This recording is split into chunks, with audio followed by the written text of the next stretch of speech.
Assalamualaikum warahmatullahi wabarakatuh.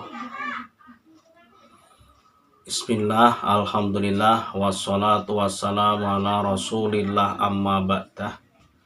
Hadratal muhtaramin, para alim, kaum muslimin, muslimat, rahimakumullah. Alhamdulillah, pada kesempatan kali ini saya akan membacakan hasil keputusan musyawarah yang membahas tentang hukum-hukum yang sering terjadi di masyarakat. Alhamdulillah, ini sudah ada beberapa pertanyaan yang sudah bisa terjawab. Pertanyaan yang pertama, bagaimana hukum membiarkan Al-Quran atau kitab syara' yang tercecer di atas tanah yang suci? Dan bagaimana pula jika terdapat di tempat yang najis? Jadi ada Al-Quran atau kitab syara' tercecer di tanah yang suci, terus dibiarkan, itu hukumnya bagaimana? Atau tercecer yang terdapat najis, itu hukumnya bagaimana membiarkannya? Jawab, membiarkan di tanah yang suci hukumnya haram dan wajib membasuh jika terkena najis. Jadi ketika ada Al-Quran jatuh, segera diambil, jangan dibiarkan. Karena membiarkan Al-Quran jatuh di tanah yang suci itu hukumnya haram. Bahkan nanti kalau ada najisnya wajib membasuhnya. Keterangan ini diambilkan dari kitab Qulyubi juz 1 halaman 36. Yang kedua, kitab Hamis Nihayatul Muhtaj juz 1 halaman 128. Wa ibaratuhu wa yajibu ghuslu mushafin tanajusin wa in ada ila talafi ila angkol tambihun yajri fi kutubil ilmi asyari wa alatihi ma fil mushafi ghairi tahrimil masi wal hamli li annahu yas'uru bil ihanah. Soal yang nomor 2, seiring dengan kemajuan teknologi canggih, semuanya serba komputer. Dan kini muncullah komputer Al-Quran. Apakah komputer Al-Quran tersebut sama hukumnya dengan Al-Quran? Jadi dalam komputer itu kan ada Al-Qurannya. Nah, apakah komputer Al-Quran yang terdapat dalam komputer itu hukumnya sama seperti Al-Quran?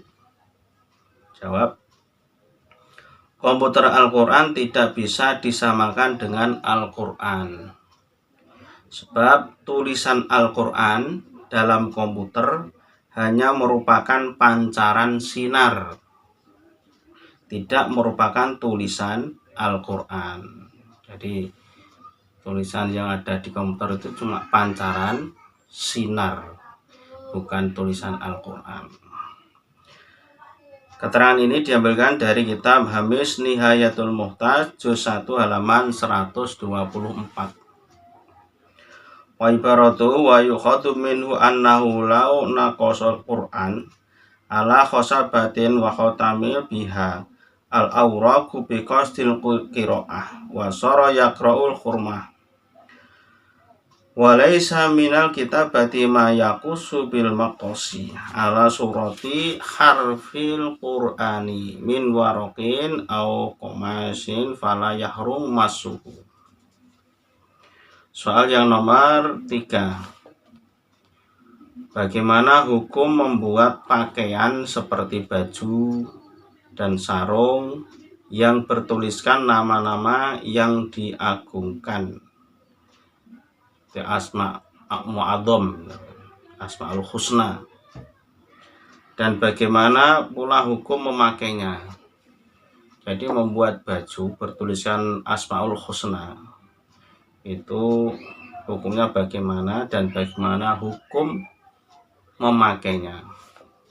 Jawab, hukumnya membuat pakaian yang bertuliskan nama yang diagukan boleh, akan tapi makruh.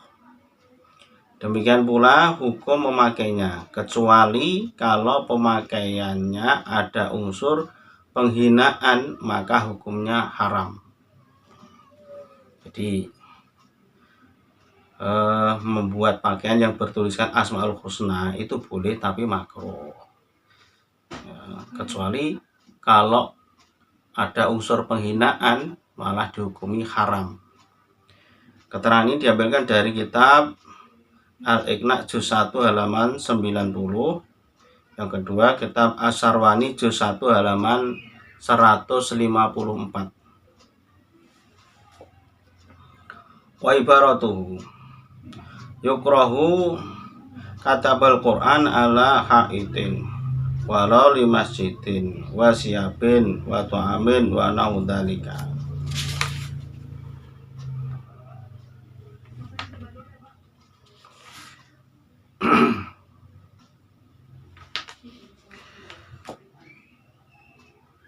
Soal yang nomor 4. Cairan yang keluar dari alat kelamin orang perempuan akibat penyakit keputihan itu najis atau tidak, dan bagaimana cara menjalankan sholat atau puasa bagi perempuan tersebut. Jadi cairan yang keluar dari kelaminnya perempuan seperti keputihan itu dihukumi najis apa tidak, terus bagaimana cara sholatnya, cara puasanya bagi perempuan tersebut. Jawab, cairan tersebut tergolong najis sebab sumbernya dari dalam. Sedang masalah sholat, puasa, dan sesucinya ditafsir sebagai berikut.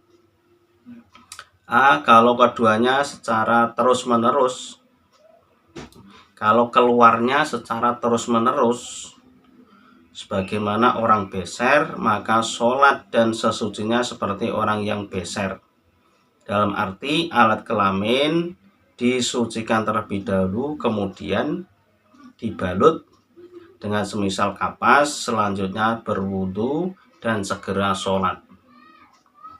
Yang kedua, kalau keluarnya tidak terus-menerus, maka hukum ibadahnya seperti orang biasa. Keterangan ini diambilkan dari kitab I'anatul Thalibin juz 1 halaman 86. Yang kedua, Hamis Fathul Wahab juz 1 halaman 26. Terima kasih, semoga keterangan ini bisa menambah wawasan kita, bisa menambah ilmu kita. Jadi saya cukup sekian, wallahu muwaffiq ila aqwamit thoriq. Wassalamualaikum warahmatullahi wabarakatuh.